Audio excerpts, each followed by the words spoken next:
नमो अरिहन्ताणम् नमो सिद्धाणम् नमो आयरीयाणम् नमो वज्झायाणम् नमो लोये सौवसाहूणम् मोक्षमार्गस्य नेतारम् भेत्तारम् कर्मभूभृताम् ज्ञातारम् विश्वतत्त्वानाम् वंदे तत्गुणलब्धये। 1008 श्री मूलनायक आदिनाथ भगवान की जय। द्वासांग जिनवाणी माता की जय। आचार्य श्रेष्ठ आचार्य गुरुवर श्री 108 पूज्यपाद स्वामी महाराज की जय। आचार्य श्रेष्ठ आचार्य गुरुवर श्री 108 विद्यासागर जी महाराज की जय। जगत पूज्य निर्यापक श्रमण मुनि पुंगव श्री 108 सुधा सागर जी महाराज की जय। समस्त मुनि संघ की जय। आलोक मोदी स्वाध्याय सुधा यूट्यूब चैनल पर आप सभी दर्शकों का एक बार पुनः हार्दिक स्वागत, हार्दिक अभिनंदन। पूज्यवर आचार्य पूज्यपाद स्वामी जी द्वारा विरचित श्री सर्वार्थ सिद्धि ग्रंथराज की इस स्वाध्याय श्रृंखला में हम सभी तीसरे अध्याय का स्वाध्याय कर रहे हैं। तीसरे अध्याय में आचार्य पूज्यपाद स्वामी जी ने अधोलोक और मध्यलोक का विस्तार से वर्णन किया है। पिछली कक्षाओं में हमने अधोलोक के बारे में विस्तृत जानकारी प्राप्त की थी और साथ ही 1-2 कक्षाओं से हमने मध्यलोक के बारे में समझना प्रारंभ किया था। पिछली कक्षा में हमने मध्यलोक के बारे में समझा था कि जहां पर असंख्यात द्वीप और असंख्यात समुद्र होते हैं उसको हम मध्यलोक कहते हैं। ये जो असंख्यात द्वीप और समुद्र हैं ये त्रियक व्यवस्थित हैं, तिरछे रूप से व्यवस्थित हैं। स्वर्ग ऊपर ऊपर है, नरक नीचे नीचे है और ये जो द्वीप समुद्र हैं ये त्रियक तिरछे रूप से समतल भाग पर व्यवस्थित हैं। इसलिए इस मध्य लोक को त्रियक लोक भी कहते हैं। यहाँ जो असंख्यात द्वीप समुद्र हैं उसमें सबसे पहला द्वीप है जम्बू द्वीप और सबसे अंतिम द्वीप है स्वयंभू रमण द्वीप। ये जो द्वीप हैं ये द्वीप को घेरे हुए समुद्र है और समुद्र को घेरे हुए द्वीप है। ये समुद्र और द्वीप एक दूसरे को घेरे हुए हैं और वलय आकृतियां अर्थात गोल हैं, चूड़ी के आकार के हैं, चौकोर नहीं है, त्रिकोण नहीं है, गोल हैं। इसलिए इन्होंने सूत्र में शब्द लिखा था वलयाकृतियां। अब जो ये असंख्यात द्वीप समुद्र हैं इन असंख्यात द्वीप समुद्रों के बिल्कुल मध्य में जम्बू द्वीप है और जम्बू द्वीप के बिल्कुल बीचों बीच मेरू पर्वत है जिसको हम सुदर्शन मेरू कहते हैं या सुमेरु पर्वत कहते हैं, जिस पर हमारे जो भरत क्षेत्र या ऐरावत क्षेत्र या विजय क्षेत्र में जो तीर्थंकर उत्पन्न होते हैं तो उनका जब जन्म कल्याणक मनाया जाता है तो उस जन्म कल्याणक के अवसर पर सौधर्म इंद्र उन तीर्थंकर बालक को उस सुमेरु पर्वत पर ले जाता है और स्वयं सुमेरु पर्वत के पांडुक वन पर 4 दिशाओं में 4 शिलाएं बनी हुई हैं। पांडुक शिला, पांडु कमला शिला, रक्ता शिला, रक्ता कमला शिला। इन 4 शिलाओं में विराजमान करके फिर उनका जन्माभिषेक करता है। तो ऐसा सुदर्शन मेरू जम्बू द्वीप के बीचों बीच है। ये जम्बू द्वीप का विस्तार कितना है तो पिछली कक्षा में हमने पढ़ा था ये जम्बू द्वीप का विस्तार 1 लाख योजन प्रमाण है। ये जितने भी द्वीप समुद्र हैं ये दुगने दुगने हैं। जैसे जम्बू द्वीप का विस्तार 1 लाख योजन है तो जम्बू द्वीप के घेरे हुए जो लवण समुद्र है उस लवण समुद्र का विस्तार 2 लाख योजन होगा। जब लवण समुद्र 2 लाख योजन का है तो उसको घेरे हुए धातकी खंड द्वीप है वो 4 लाख का हो गया। फिर धातकी खंड को घेरे हुए कालो समुद्र है वो 8 लाख का हो गया। फिर कालो समुद्र को घेर करके पुष्करवर द्वीप है वो 16 लाख का हो गया। हमने आपको बताया था जो ये तीसरे नंबर का द्वीप है, पहला जम्बू द्वीप, दूसरा धातकी खंड, तीसरा पुष्करवर द्वीप। इस पुष्करवर द्वीप के बिल्कुल मध्य भाग में एक पर्वत आता है जिसको हम मानसोत्तर पर्वत कहते हैं। ये मानसोत्तर पर्वत तक ही मनुष्य पाए जाते हैं, उसके उत्तर भाग में एक भी मनुष्य नहीं है, इसलिए उसको मानसोत्तर पर्वत कहते हैं। और बीचों बीच आने से इस पुष्करवर द्वीप के 2 भाग हो जाते हैं, आधा पुष्करवर द्वीप पर्वत के उस तरफ और आधा पुष्करवर द्वीप पर्वत के इस तरफ, इसलिए इसको हम पुष्करार्ध कहते हैं। और जब ये गोल पूरा राउंड बनेगा मानसोत्तर पर्वत का तो यहां की सीमा से लेकर के यहां की सीमा तक यहां जो कुल टोटल क्षेत्र बनता है उसको हम मनुष्य क्षेत्र कहते हैं या 2.5 द्वीप कहते हैं। ये मनुष्य क्षेत्र का परिमाण 45 लाख योजन होता है, जिसको हमने पिछली कक्षा में समझा था। कैसे होगा? जम्बू द्वीप बीचों बीच है, वो 1 लाख योजन का है। अब एक दिशा में अपन देखेंगे तो 22 लाख योजन एक दिशा में और 22 लाख योजन दूसरी दिशा में। एक तरफ चलेंगे तो लवण समुद्र 2 लाख का, फिर धातकी खंड 4 लाख का, फिर कालोद समुद्र 8 लाख का, और फिर 8 लाख पुष्करवर द्वीप आधा। तो 8 और 8 16 और 4 20 और 2 22। 22 लाख इस तरफ, 22 लाख इस तरफ, तो 44 और 1 लाख का जम्बू द्वीप। ऐसे 45 लाख योजन का 2.5 द्वीप होता है या मनुष्य क्षेत्र होता है। 2.5 द्वीप के अंतर्गत 2 द्वीप पूरे आते हैं, 1 द्वीप आधा आता है और 2 समुद्र आते हैं। जम्बू द्वीप पूरा है, लवण समुद्र पूरा है, फिर धातकी खंड पूरा है, कालो समुद्र पूरा है, और जो तीसरा द्वीप है वो आधा है, पुष्करार्ध। इस तरह से 2.5 द्वीप की संरचना बनती है। अब आज की कक्षा में हम जम्बू द्वीप का विस्तार पढ़ेंगे कि जम्बू द्वीप में क्या क्या होता है। आइए पेज नंबर 158, सूत्र नंबर 10, उत्थानिका 384 देखें। तत्र जम्बू द्वीपे षडभि कल पर्वतहि विभक्तानि सप्त क्षेत्राणि कानि तानि इति यत् आह। यहां बता रहे हैं तत्र जम्बू द्वीपे, उस जम्बू द्वीप में षडभि कल पर्वतहि, कल लिखा है, यहां कुल होना चाहिए, कुल पर्वतहि, इनको कुलाचल पर्वत कहते हैं। तो षडभि कुल पर्वतहि मतलब 6 प्रकार के कुलाचल पर्वतों के द्वारा विभक्तानी, इन 6 पर्वतों के द्वारा विभक्त होते हैं ऐसे 7 क्षेत्र, सप्त क्षेत्राणि कानी। वो 7 क्षेत्र कौन से हैं? तानी इति यत् आह। तो वो जो 7 क्षेत्र बनते हैं, अब उन 7 क्षेत्रों का कथन अगले सूत्र में कर रहे हैं। सूत्र नंबर 10 देखें। भरत हैमवत हरिविदेह रम्यक हैरण्यवतैरावत वर्षाः क्षेत्राणि। भरत हैमवत हरिविदेह रम्यक हैरण्यवतैरावत वर्षाः क्षेत्राणि। यहां बता रहे हैं भरत हैमवत हरि विदेह रम्यक हैरण्यवत और ऐरावत। वर्षाः, वर्षाः बोलते हैं क्षेत्र को, तो ये वर्ष शब्द सभी में जोड़ना है। भरत वर्ष, हेमवत वर्ष, हरि वर्ष, विदेह वर्ष, रम्यक वर्ष, हैरण्यवत वर्ष और ऐरावत वर्ष। ये क्षेत्राणी, ये क्षेत्र होते हैं। क्षेत्र का मतलब भूभाग, स्थल भाग, समतल भाग, जहां पर लोग बाग अपने मकान आदि बना करके या जंगल आदि या नदियां आदि बहती हैं, उस भाग को हम कहते हैं क्षेत्र। अब ये क्षेत्रों का विभाग कैसे होता है, इसकी उत्थानिका जो अपन टीका है इसको अपन बाद में पढ़ेंगे। पहले क्षेत्रों का विभाजन कैसे होता है तो अपन 11वें नंबर का सूत्र देखते हैं। पहले दोनों सूत्रों का सामान्य से अर्थ देखेंगे, फिर अपन इसको चित्र से समझेंगे, फिर इसकी अपन टीका पढ़ेंगे, तब अपन को बहुत अच्छी तरह से समझ में आ जाएगा। तो 10 नंबर सूत्र का अर्थ समझ में आ गया। 7 क्षेत्र होते हैं, भरत, हेमवत, हरि, विदेह, रम्यक, हैरण्यवत और ऐरावत। अब ये 7 क्षेत्रों का विभाग कैसे होता है तो अगला सूत्र इधर इन्होंने लिखा, सूत्र नंबर 11 देखेंगे पेज नंबर 159 पर। तद विभाजिनः पूर्वापरायता, पूर्वापरायता हिम्बन, महाहिम्बन, निषध, नील, रुक्मी, शिखरिणो, वर्षधर पर्वताः।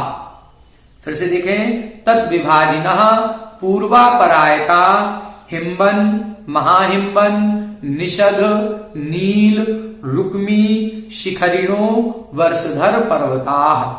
यहां बता रहे हैं तद विभाजिनः, उन क्षेत्रों का जो विभाग है, वो क्षेत्र जो बने हैं वो क्षेत्र कैसे बन जाएंगे तो उनका विभाग किया जाएगा। तो उनका विभाग करने वाले कौन हैं? पूर्व, अपर, आयता। पूर्व दिशा से अपर यानी विपरीत, पूर्व दिशा के विपरीत कौन सी दिशा होगी? पश्चिम। उत्तर दिशा के विपरीत कौन सी होगी? दक्षिण। तो पूर्व, अपर, आयता, पूर्व दिशा से अपर यानी पश्चिम दिशा तक फैले हुए, आयता यानी फैले हुए विस्तार वाले, हिम्बन, महाहिमवन, निषद, नील, रुक्मी और शिखरिन, ये 6 वर्षधर पर्वताः, ये वर्षधर कहलाते हैं। वर्ष यानी क्षेत्र और वर्षधर यानी पर्वत। जैसे भूधर, भू यानी भूमि और भूधर यानी पर्वत, जो भूमि जिसको धारण करती है।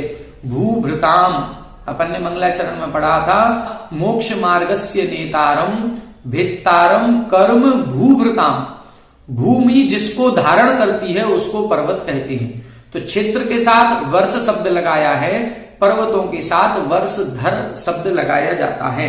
तो हिमवन वर्षधर, महाहिमवन वर्षधर, निषद वर्षधर, नील वर्षधर, रुक्मी वर्षधर और शिखरिन वर्षधर।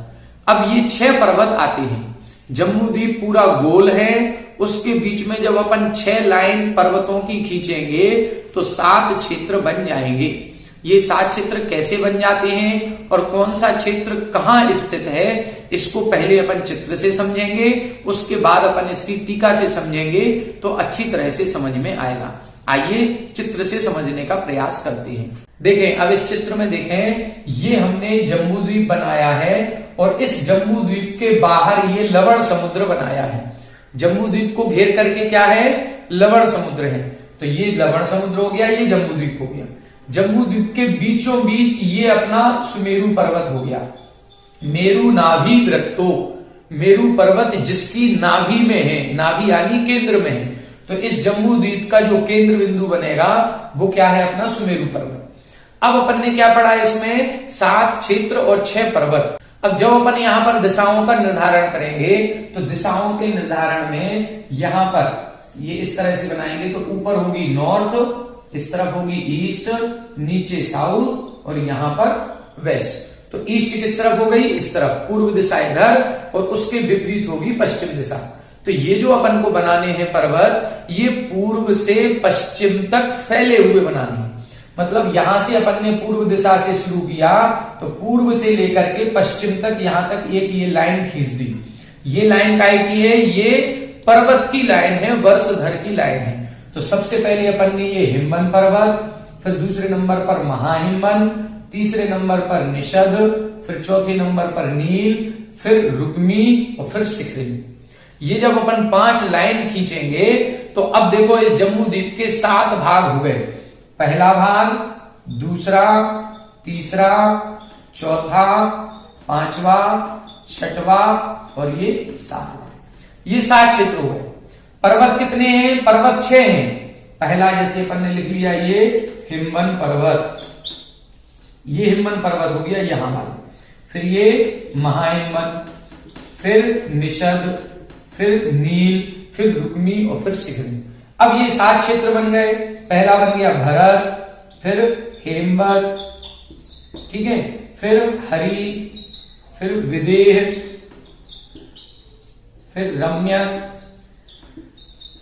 फिर हिरण्यवत और फिर ऐरावत। ऐसे ये 7 क्षेत्र हो गए। ये 7 क्षेत्र समझ में आ गए। पहले हिमवन पर्वत आया, फिर महाहिमवन, फिर निषद, फिर नील, फिर रुक्मी, फिर शिखरिन। ये 6 लाइन खींचने से 7 भाग हो गए। इन 7 भागों को हम 7 क्षेत्र कहते हैं, भरत, हेमवत, हरि, विदेह, रम्यक, हिरण्यवत और ऐरावत। अब क्या करना है, अब यहां पर अपन जब टीका में पढ़ेंगे तो ये बताया जाएगा कि भरत क्षेत्र कहां स्थित है।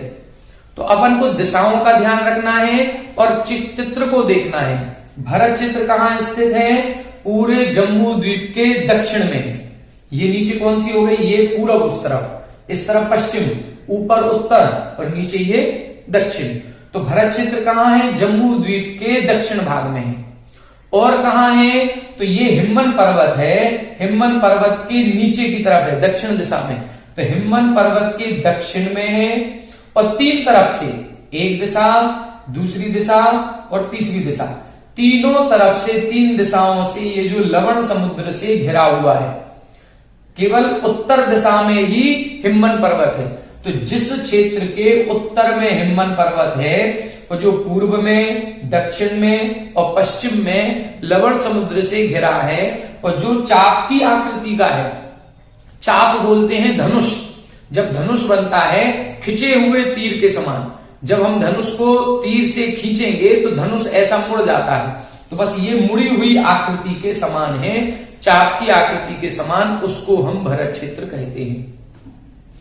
हिमवत क्षेत्र किसे कहेंगे? तो हिमवन पर्वत के उत्तर में और महाहिमवन पर्वत के दक्षिण में। देखो ये हिमवन पर्वत है, इसके तो उत्तर में और महाहिमवन के दक्षिण में, और दोनों तरफ से पूर्व और पश्चिम में समुद्र से घिरा हुआ जो भूभाग है उसको हम हिमवत क्षेत्र कहेंगे। अब महाहिमवन के उत्तर में, इसके ये महाहिमवन है तो इसके उत्तर में, और ये निषद पर्वत के दक्षिण में, और दोनों तरफ से लवण समुद्र से घिरा हुआ हरि क्षेत्र है। बस इस तरह की ये व्याख्या की जाएगी। आइए अब अपन टीका से पढ़ें और इसको समझने का प्रयास करेंगे कि इसमें किस तरह से वर्णन किया गया है। आइए देखें, टीका देखें, सूत्र नंबर 10 की टीका, उत्थानिका 385। भरतादयः संज्ञा अनादि काल प्रवृत्ता अनिमित्ता। यहां बता रहे हैं ये जो भरत क्षेत्र, हेमवत क्षेत्र, हरि क्षेत्र हैं, इनके नाम ये किसने रखे और कब से रखे? तो यहां बता रहे हैं भरतादयः संज्ञा, ये जो भरत आदि नाम है ये अनादिकाल प्रवृत्ता, ये अनादिकाल से हैं, आज नहीं रखे गए हैं, ये अनादिकाल से है, और अनिमित्ता, बिना किसी निमित्त के हैं। जैसे हम लोग ये कहते हैं कि हमारे भारत देश का नाम भारत क्यों पड़ा? ये हमारे आदिनाथ भगवान के पुत्र भरत चक्रवर्ती के नाम पर ये भारत देश नाम पड़ा है। तो ये भारत देश का नाम तो भरत चक्रवर्ती के आधार पर है, उनके नाम से, लेकिन ये जो भरत क्षेत्र है ये क्षेत्र किसके नाम पर है? ये अनादिकाल से है, किसी के नाम पर नहीं है। अनिमित्ता, किसी कारण से नहीं है। तत्र भरतवर्षः क्वा सन्निविष्टः। अब यहां पर इस जम्बू द्वीप में वो भरतवर्ष जो है ये क्वा सन्निविष्टः, कहां पर स्थित है? तब बता रहे हैं दक्षिण दिग्भागे। दक्षिण दिग्भागे यानी दक्षिण दिशा में, ये जम्बू द्वीप हो गया, जम्बू द्वीप की दक्षिण दिशा में। और कहां है? हिमवतः अद्रिहि त्रयाणाम समुद्राणाम मध्य आरोपित चापाकारो भरतवर्षः। दक्षिण दिग्भागे, जम्बू द्वीप के बिल्कुल नीचे पहुंच जाए दक्षिण दिशा में। और क्या है? हिमवतः, हिमवन पर्वत के नीचे, हिमवन पर्वत जो है उसके दक्षिण दिशा में हो गया। और त्रयाणाम समुद्राणाम मध्य, और 3 समुद्रों के मध्य में, ये पूर्व समुद्र, ये पश्चिम समुद्र और ये दक्षिण समुद्र, तो 3 दिशाओं से समुद्र से घिरा हुआ है इसके मध्य में। और कैसा? आरोपित चापाकारो, चाप यानी धनुष, आकारो यानी आकार वाला, धनुष के आकार वाला। कैसा धनुष है वो? आरोपित। आरोपित का मतलब जिस पर बाण चढ़ा दिया गया है। जब बाण चढ़ाएंगे तो और झुक जाता है धनुष। वैसे तो लंबाई में रहेगा, थोड़ा सा झुकेगा, लेकिन जब उसमें हम धनुष बाण चढ़ाएंगे तो और झुक जाता है। बस आरोपित चापाकारो जैसा, ऐसा लगता है जैसे ये धनुष ही है। भरतवर्षा, ऐसा भरतवर्ष है। अब इस भरत क्षेत्र में क्या है? तब लिख रहे हैं विजयार्घेन गंगा सिंधुभ्याम च विभक्तः षट् खंडः। इस भरत क्षेत्र में 6 खंड बनते हैं। 6 खंड कैसे हो जाते हैं? एक विजयार्घ पर्वत आएगा, विजयार्घेन, विजयार्घ पर्वत से, और गंगा सिंधुभ्याम, और 2 नदी आएंगी, एक गंगा नदी और एक सिंधु नदी। इन 2 नदियों से और एक विजयार्घ पर्वत से इसके जब विभाग होते हैं तो 6 खंड बन जाते हैं। आइए देखिए कैसे बनेंगे। यहाँ ये अपना हिमवन पर्वत है। अब अपन आगे जाकर के देखेंगे, इस हिमवन पर्वत पर एक तालाब बनेगा, इसका नाम है पद्म तालाब। इस पद्म तालाब से 2 नदियां निकलेंगी, एक गंगा नदी इधर निकल गई और एक सिंधु नदी इधर निकलेगी। जब ये 2 नदियां निकलेंगी तो इसके भरत क्षेत्र के 3 भाग हो गए। एक पहला भाग इधर, दूसरा ये और तीसरा ये, 3 भाग हो गए। अब इन 3 भागों के बिल्कुल बीचों बीच एक पर्वत है, इस पर्वत का नाम है विजयार्घ पर्वत। तो अब कितने भाग हो गए? 6 भाग हो गए, 3 ऊपर और 3 नीचे। 1 2 3 4 5 6, ये 6 भाग हो गए। इन 6 भागों में से जो पहले नंबर का बीचों बीच सबसे नीचे वाला भाग है इसको हम आर्यखंड कहते हैं, और बाकी ये जो 5 हैं इसको हम मिलिच खंड कहते हैं। तो बाकी 5 मिलिच खंड हो गए, एक ये आर्यखंड हो गया, बीच में विभाग करने वाला विजयार्ध पर्वत है, और ये 2 नदियां हैं जो पूर्व की ओर है। ये वाली नदी, ये जो लवण समुद्र में मिली, ये गंगा है, और ये इस तरफ की नदी सिंधु है। इस तरह से ये भरत क्षेत्र के 6 भाग हो जाते हैं। आइए आगे देखें। अब यहां बता रहे हैं विजयार्देन गंगा सिंधुभ्याम च विभक्ता स षट्खंडः।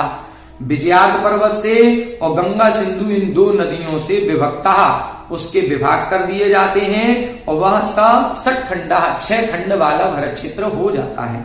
आगे देखें। क्षुद्र हिमवंतम उत्तरेण दक्षिणेन महाहिमवंतम पूर्वापर समुद्रयोः मध्ये हैमवत वर्षः।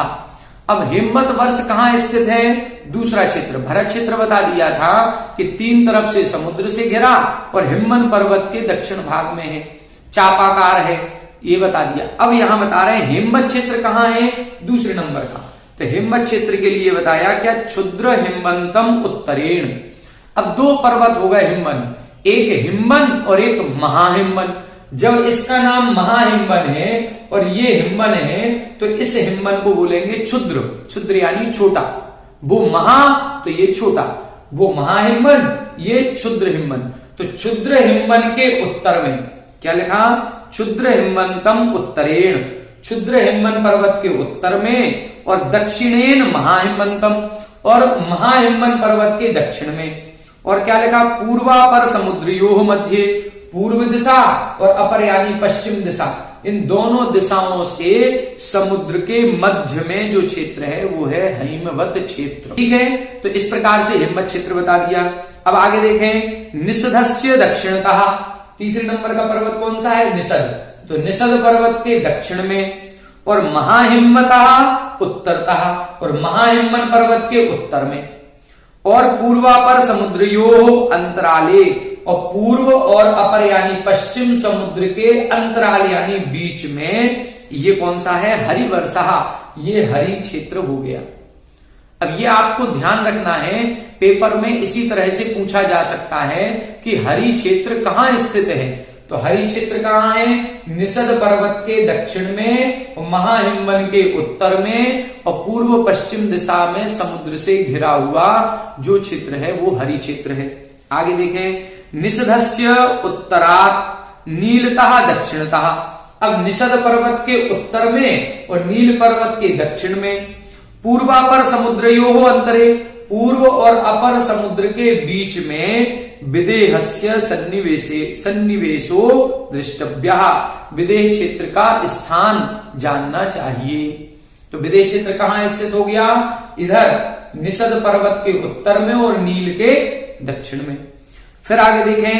नीलतः उत्तरात्, अब नील पर्वत के उत्तर में, और रुक्मी दक्षिणात्, रुक्मी पर्वत के दक्षिण में।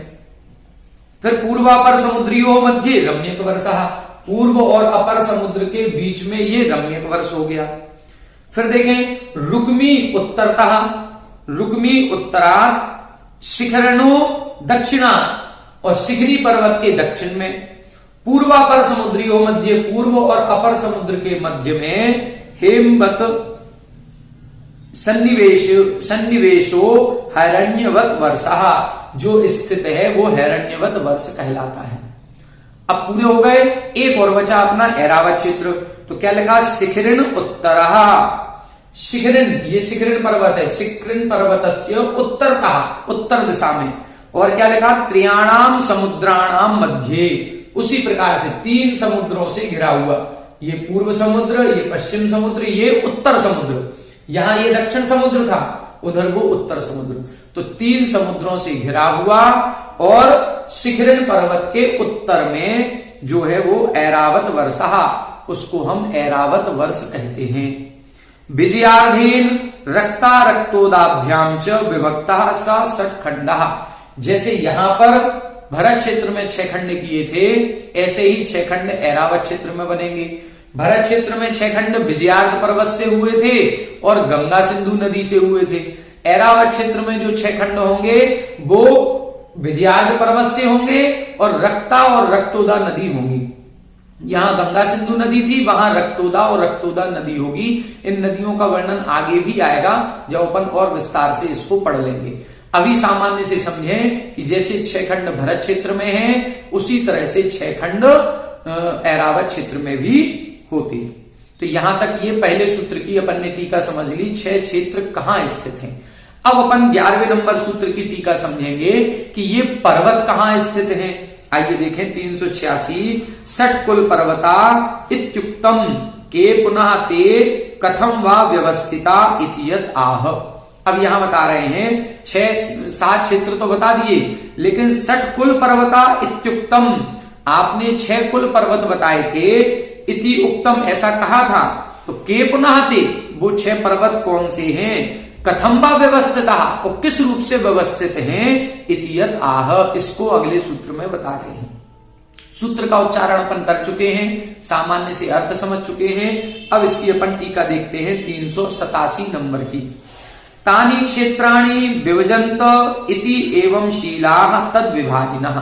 सूत्र में जो लिखा है तद विभाजना, इसका मतलब क्या है, तानि क्षेत्राणि, जो सूत्र नंबर 10 में क्षेत्र बताए हैं उन क्षेत्रों को विभजनता, जो विभाग करते हैं, इति एवं शीला, ऐसा जिनका स्वभाव है, तद विभाजना, उसको बोलते हैं तद विभाजना, विभाग करने वाले। पूर्वापरायता इति पूर्व अपर कोटिभ्याम लवण जलधि स्पर्शिनः इत्यर्थः। पूर्वापरायता इस शब्द से क्या लेना है, तो पूर्व अपर कोटिभ्याम, इसके जो 2 किनारे बनेंगे उस पर्वत के, एक कॉर्नर इधर का बनेगा, एक इधर का, तो इधर का जो कॉर्नर बनेगा पर्वत का वो पूर्व दिशा के समुद्र को छुएगा और यहां की जो कोटी बनेगी, किनारा बनेगा, वो पश्चिम दिशा के समुद्र को स्पर्श करेगा। तो इधर लिख दिया पूर्व अपर कोटिभ्याम, पूर्व और पश्चिम दिशा का जो किनारा इसका बनेगा वो लवण जलधि स्पर्शनः, लवण समुद्र को स्पर्श करता हुआ है, ये इसका अर्थ है। हिमवदादयो अनादिकाल प्रवृत्ता अनिमित्त संज्ञा वर्ष विभाग हेतुत्वात् वर्षधर पर्वता इति उच्यन्ते। हिमवदादयो, जो हिमवन, महाहिमवन, निषद, नील, रुक्मी और शिखरिन, ये जो 6 नाम दिए हैं, ये 6 नाम किस कारण से हैं, किसने दिए हैं, तो भी इधर लिख दिया अनादिकाल प्रवृत्ता, ये अनादिकाल से प्रचलन में यही नाम चले आ रहे हैं। अनिमित्त संज्ञा, किसी भी कारण से नहीं है, ये अनादिकाल से है। वर्ष विभाग हेतुत्वात्, वर्ष किसको कहा था हमने, क्षेत्रों को, सूत्र में लिखा था वर्षाः, तो वर्ष विभाग हेतुत्वात्, वर्ष का विभाग करने के कारण से वर्षधर पर्वता, इन पर्वतों को वर्षधर कहा जाता है। हमने बताया भरत वर्ष, हेमवत वर्ष, हरि वर्ष, ये क्षेत्र हो गए, लेकिन इन क्षेत्रों का विभाग किसने किया, इन क्षेत्रों का विभाग करने वाले पर्वत हैं, इसलिए इन पर्वतों को वर्षधर कहा जाता है। तत्र क्वा हिम्मान, अब प्रश्न उठता है कि हिम्मन पर्वत कहां है। जैसे अपन ने क्षेत्रों में समझा, अब हिम्मन पर्वत को देखें। हिम्मन पर्वत कहां है, कोई पूछे हिम्मन पर्वत कहां है तो क्या बोलेंगे, अब अपन ये बोलेंगे जो भरत क्षेत्र और हेमवत क्षेत्र की सीमा पर स्थित है। बॉर्डर, बॉर्डर किसने बनाई, इस पर्वत ने, पर्वत के इस तरफ हेमवत क्षेत्र, पर्वत के इस तरफ भरत क्षेत्र, तो भरत और हेमवत की सीमा पर जो स्थित है उसको हम देखें, क्या लिखा, भरतस्य हैमवतस्य च सीमनी व्यवस्थिता। हिम्मन पर्वत कहां है, भरत क्षेत्र और हेमवत क्षेत्र की सीमा पर व्यवस्थित है। क्षुद्र हिम्मान योजन शत उच्चायः, ये जो हिम्मन पर्वत है क्षुद्र हिम्मन, इसकी ऊंचाई कितनी है, तो योजन शत उच्चायः, ये 100 योजन ऊंचा है। इस पर्वत की ऊंचाई कितनी है, हिम्मन पर्वत की ऊंचाई 100 योजन प्रमाण है। हैमवतस्य हरिवर्षस्य च विभाग करो महाहिम्मान द्वियोजन शत उच्चायः। अब महाहिम्मन पर्वत कहां स्थित है, तो हेमवत क्षेत्र और हरि क्षेत्र, हेमवत और हरि क्षेत्र की सीमा पर स्थित है। तो क्या लिखा, हेमवतस्य हरिवर्षस्य च विभाग करो, हेमवत और हरिविदेह का, हरि क्षेत्र का विभाग करने वाला जो पर्वत है उसको हम महाहिमवन, इसको महाहिमवन पर्वत कहेंगे। द्वियोजन शत उच्चाया, ये द्वियोजन शत मतलब 200 योजन ऊंचा है। ये 100 योजन ऊंचा था क्षुद्र हिमवन, ये महाहिमवन 200 योजन ऊंचा है।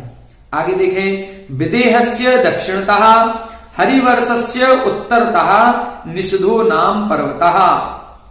अब देखें विदेह क्षेत्र कहां है, ये तो विदेह क्षेत्र के दक्षिण दिशा में, ठीक है, और हरि क्षेत्र की उत्तर दिशा में। हरि क्षेत्र ये नीचे है तो हरि क्षेत्र की उत्तर दिशा हो जाएगी और विदेह क्षेत्र की दक्षिण दिशा। तो विदेहस्य दक्षिणतः हरिवर्षस्य उत्तरतः, विदेह क्षेत्र के दक्षिण में और हरि क्षेत्र के उत्तर में निषदो नाम, निषद नाम का ये पर्वत है। कितना ऊंचा है, 4 योजन शत उच्चाया, ये 400 योजन प्रमाण ऊंचा है। पहला 100, फिर दूसरा दुगना हो गया 200, फिर और दुगना हो गया 400। अब आगे देखें, उत्तरे त्रयोपि पर्वताः स्ववर्ष विभाजिनो व्याख्याताः। उत्तर, अब ये 3 बता दिए दक्षिण के, हिमवन, महाहिमवन, निषद। अब इसके बाद जो उत्तर दिशा में है वो पर्वत कैसे हैं, उत्तरे त्रयोपि, तीनों भी पर्वत, नील, रुक्मी और शिखरिन, ये तीनों भी पर्वत स्ववर्ष विभाजनो व्याख्याता, अपने अपने क्षेत्र के विभाग करने वाले जानने चाहिए। जैसे नील पर्वत किसका विभाग करेगा, रम्यक और विदेह क्षेत्र की सीमा पर जो स्थित है वो नील पर्वत। रुक्मी पर्वत कहाँ है, हैरण्यवत और रम्यक क्षेत्र की विभाग करने वाला ये रुक्मी पर्वत हो गया। शिखरी पर्वत कहाँ हो गया, ऐरावत और हैरण्यवत क्षेत्र का जो विभाग करेगा या सीमा पर स्थित है वो शिखरी पर्वत हो जाएगा। उच्छ्रायः च तेषां 4 च योजन शत वेदितव्यम्। अब इनका उच्छ्राय यानी ऊंचाई कितनी लगाना है, तो क्रमशः 4 यानी 400, फिर 2 यानी 200, फिर एकम यानी 100, शत सहस्र शतम वेदितव्यम। तो ये 100 योजन लगाना है, मतलब 400 योजन, 200 योजन, 100 योजन क्रम से। पहला 100, फिर दूसरा 200, फिर तीसरा 400, फिर पुनः 400, फिर 200, फिर 100, इस प्रकार से। सर्वेषां पर्वतानां उच्छ्रायस्य चतुर्भागो अवगाह।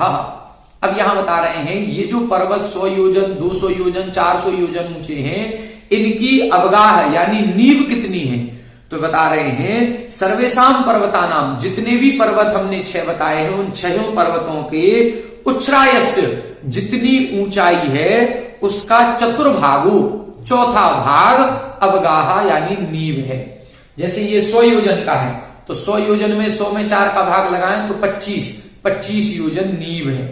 तो 25 योजन नीचे और 100 योजन ऊंचा। फिर ये 200 योजन है तो 200 की नींव कितनी होगी, 50 योजन जमीन के अंदर है और 200 योजन ऊपर है।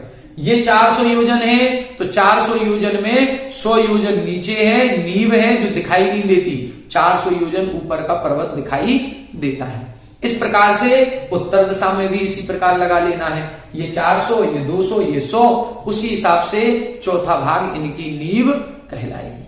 तो आज की कक्षा में हमने 7 क्षेत्र और 6 पर्वतों की अवस्थिति को समझा कि 7 क्षेत्र कैसे बनते हैं, 6 पर्वत कौन से हैं, 7 क्षेत्रों का विभाग करने वाले पर्वत कौन से हैं, कहाँ स्थित हैं और इनको कैसे हम लगाएंगे।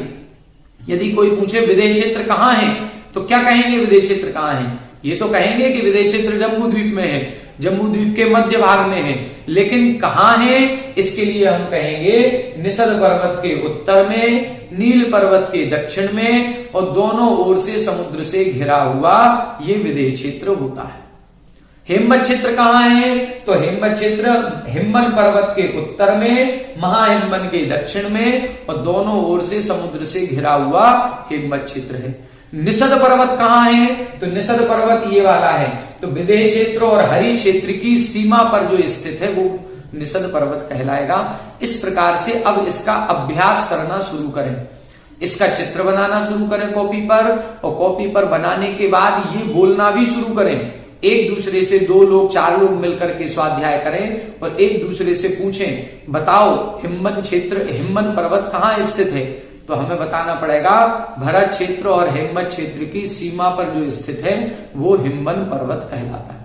तो ऐसे अपन को चर्चा करनी पड़ेगी। जितनी अधिक चर्चाएं करेंगे उतना ज्यादा ये हमारे दिमाग में, मन मस्तिष्क में स्थिर और दृढ़ होता जाएगा।